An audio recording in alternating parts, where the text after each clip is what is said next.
right, our last session is more with less, which seems appropriate because when I went to write this introduction, there was no abstract summary. Only the bio was given. David Nolen, the lead developer of ClojureScript. So please help me welcome David Nolen.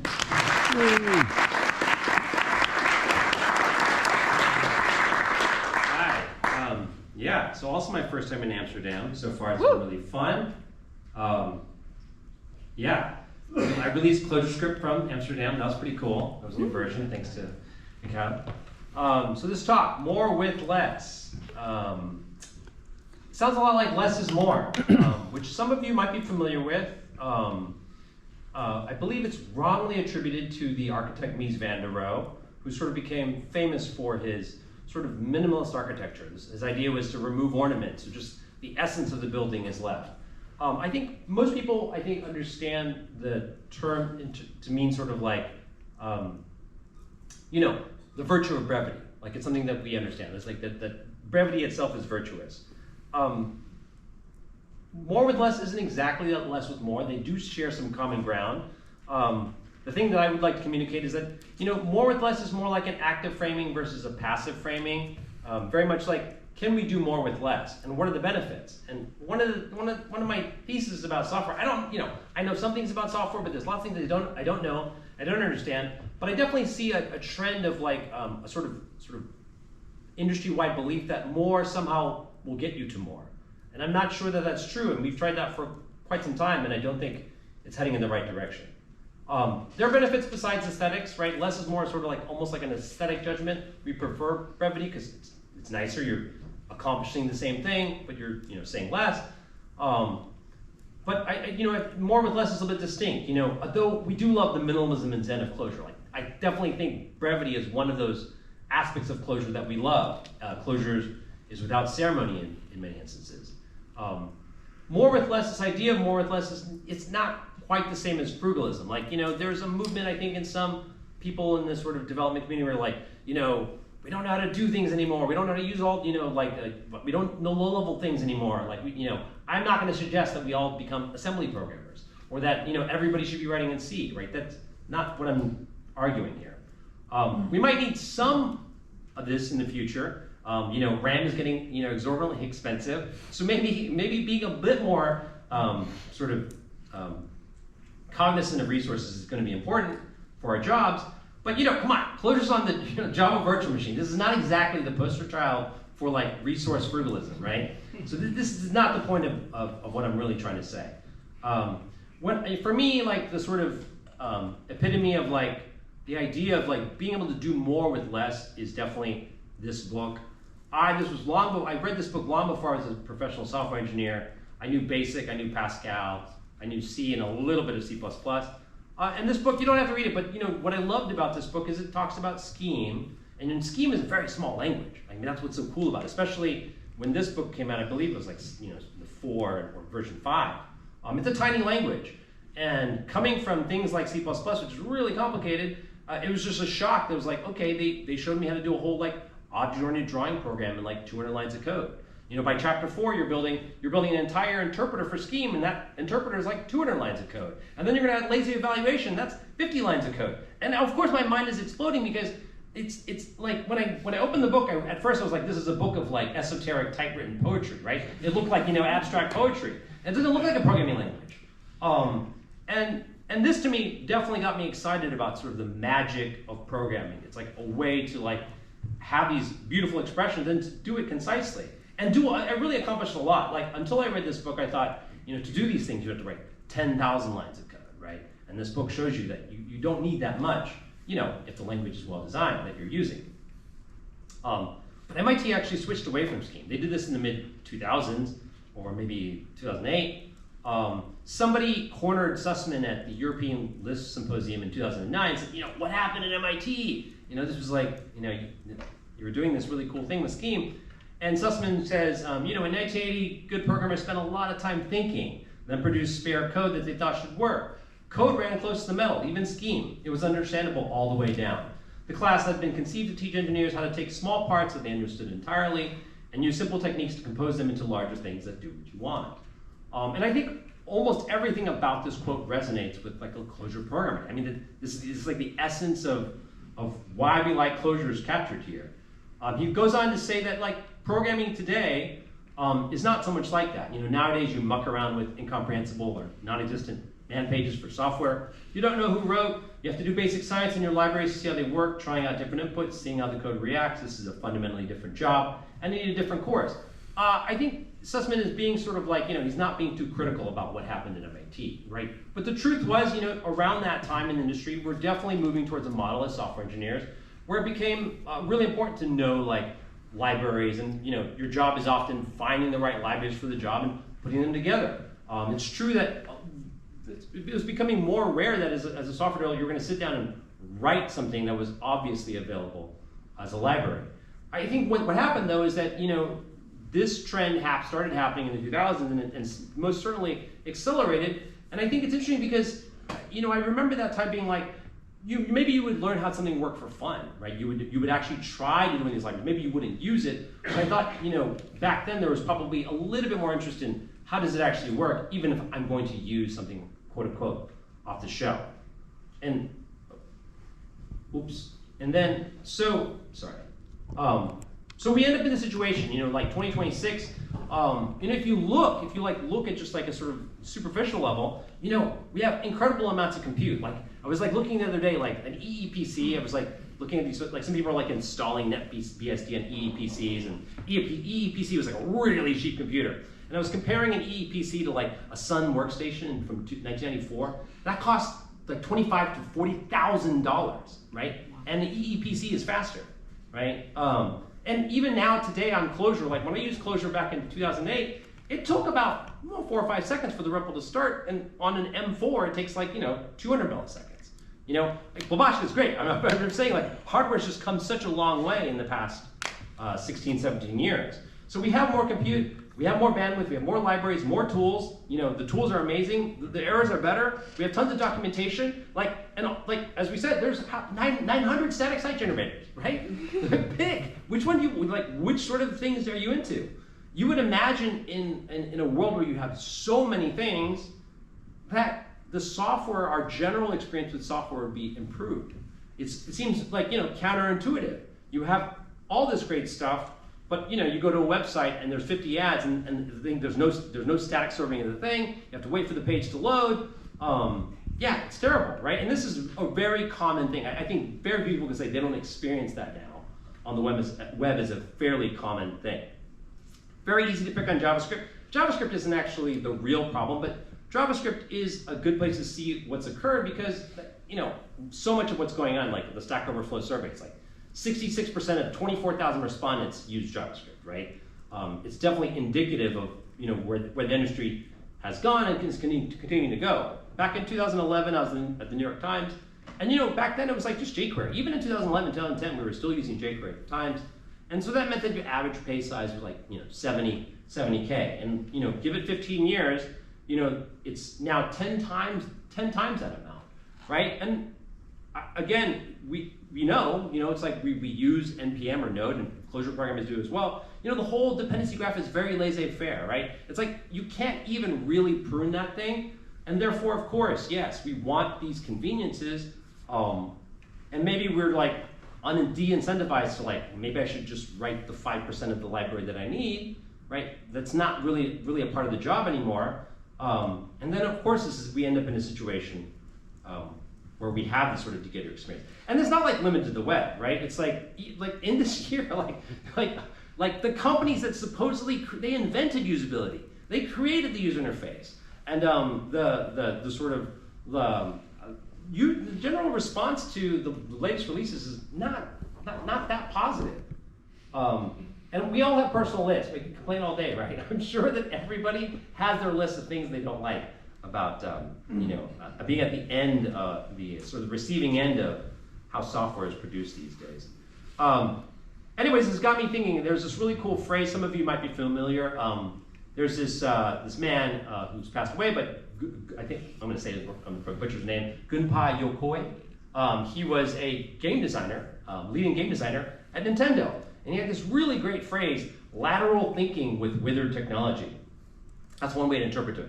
interpret it. If anybody knows more about this person, I would love to hear, because it's actually, there's a book about him that I believe he wrote, but it hasn't been translated to English. It's been translated to French. So if people know more about him, I would love to hear more about him. He sounds like a very interesting person. He invented the D-pad. He was also the lead sort of like design lead on the Game Boy. You could also interpret his phrase as being lateral thinking with seasoned technology. When the Game Boy came out, there was a bunch of things happening in hardware, like a lot of new processors were coming out, a lot of new technology coming out, and he was very, very surprising because he was like, well, what if we don't use the latest technology? Who cares about specs? You know, what if we pick something that everybody already knows? In fact, one of the biggest challenges when you have a software team make a new game, if they're spending all their cycles on understanding how to work against the new hardware, then they don't spend as many cycles thinking about making something fun or surprising with the hardware that they totally know. I mean, everybody sort of knows this. Like, it's at the end, often at the end of a game system where people produce the most amazing games, because at that point, everybody does know how the hardware works, and they're focused more on delivering, superior end user experiences. So yeah, so where the competitors were like, did color and more sophisticated sound, Game Boy had just a monochromatic screen. But the end result was that you could play a Game Boy on 4 AA batteries for 20 hours. Right? That's how it worked. And within 4 or 5 years, you could play for 20 hours on 2 AA batteries. And this is the type of thinking that I think is really amazing, but it's almost, I feel like it's almost impossible to find. We definitely live in a world where bigger, better, and faster, right? Just more and more, versus thinking, can we pick something that maybe is not at the edge, but more importantly, can we think about it in sort of new creative ways, and maybe that can guide us to something that's really delightful to the end user. Clojure, actually, I think sort of oddly fits this lateral thinking with the technology. I mean, when Clojure came out in 2008, Lisp was 50 years old. Like, people were like, what? Why do this? It is over. Lisp is over, right? Java Virtual Machine was not cool in 2007. People were like, Java, that's like big corp stuff. Who cares about that? So very much like taking like well understood things and maybe even old fashioned things, but then really applying a heavy dose of lateral thinking, like persistent data structures, right? Even though we were aware that, the linked list is like structural sharing, Rich spent a whole bunch of time like coming up with the persistent data structures so that you could program, with immutability and it would be practical. I mean, that sort of really, for those of us that are in the Clojure community, of course, that gave Lisp a whole new life, right? There's a whole new set of ways to think about problems. The first few years of Clojure was just, watching people collectively, like, have their minds blown, like, wow, I never thought about writing programs this way. But really lateral thinking, if you actually like Google what Yokoi said, Gunpei Yokoi said, you'll see sort of, I feel like, a lot of really shallow analysis of it, because people tend to use it as a justification for, I'm just going to use an old thing, right?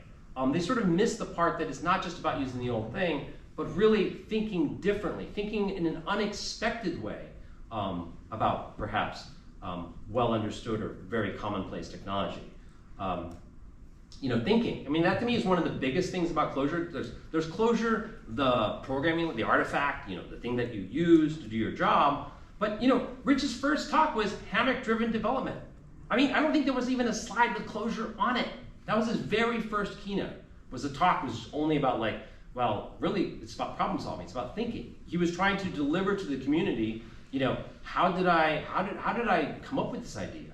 And I think that's at least as valuable as the actual thing that we use. Sort of him trying to communicate to the community, lots of software, you could take this approach and also apply it to the software systems that you want to build, the problems you want to solve.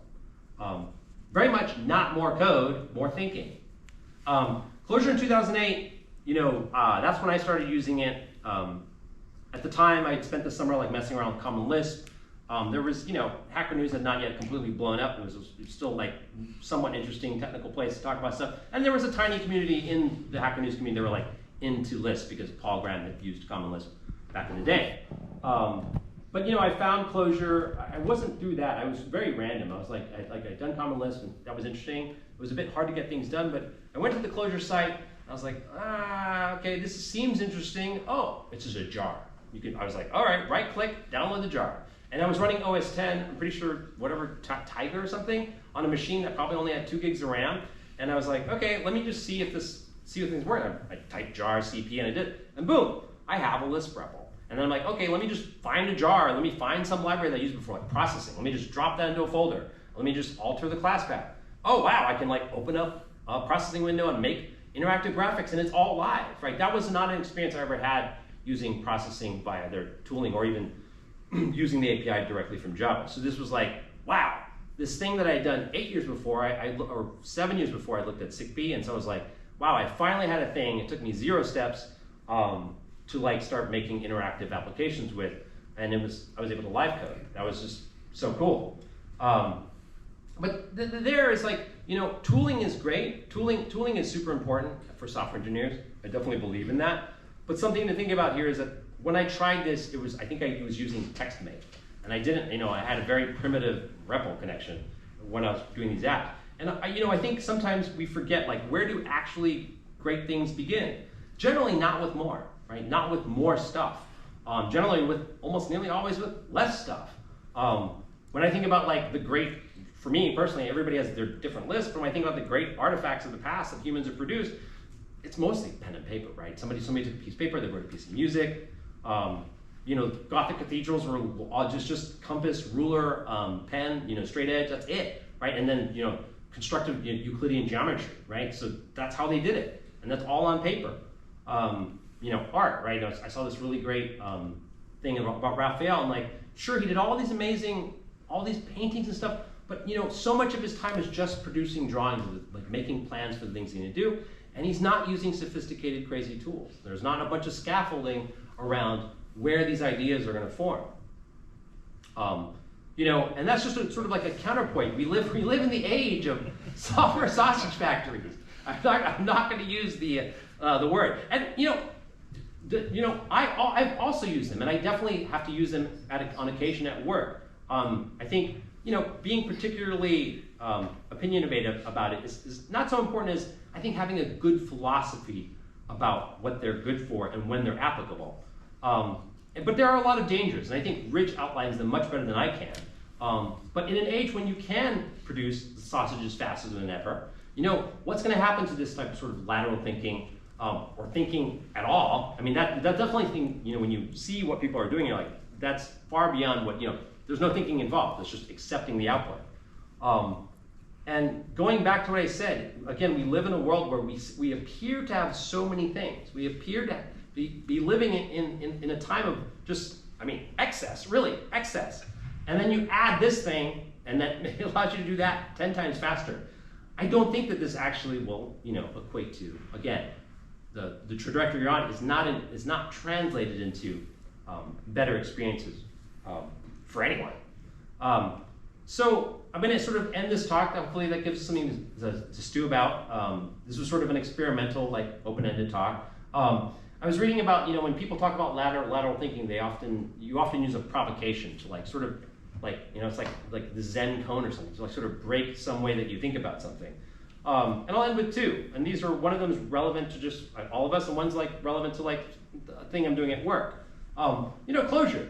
Again, I'm sure that many of us are using depth CLI, or some people are still using Lanigan. Babashka is totally awesome. All these tools are awesome. I use them at work all the time. But I think it's super important to remember when I use a particular piece of software, I think it's really important to keep in mind how much can I remove, and if I remove those things, do I still want to use the thing, right? And so Clojure fits in that category. If somebody just nuked all the tools I had and I was only left with paren matching, SDI REPL, and manually had to manage my jars, I would probably still use Clojure, right? Clojure is still a powerful tool without all the other the dressing, right? I love that stuff, but I feel like if we as collectively analyze the things that we think are good and we started stripping stuff away, how much value is that thing adding when you start removing stuff? At work, we embarked on this sort of experiment, and I think some people are trying this as well. I talked about it at the cons last year. Single page apps.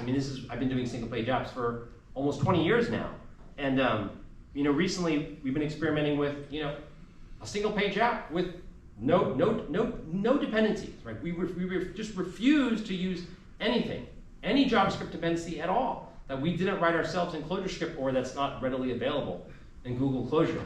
And the interesting thing about that is that, yes, we had to redo some things. There's some things we had to redo, some novel problems we had to solve. But it also was like, we learned something that I honestly, when we started, I was like, can we really replicate most of the expectations doing it this way? And it turns out that you can. And I think that some other people, hopefully, in the future will give talks about what that looks like.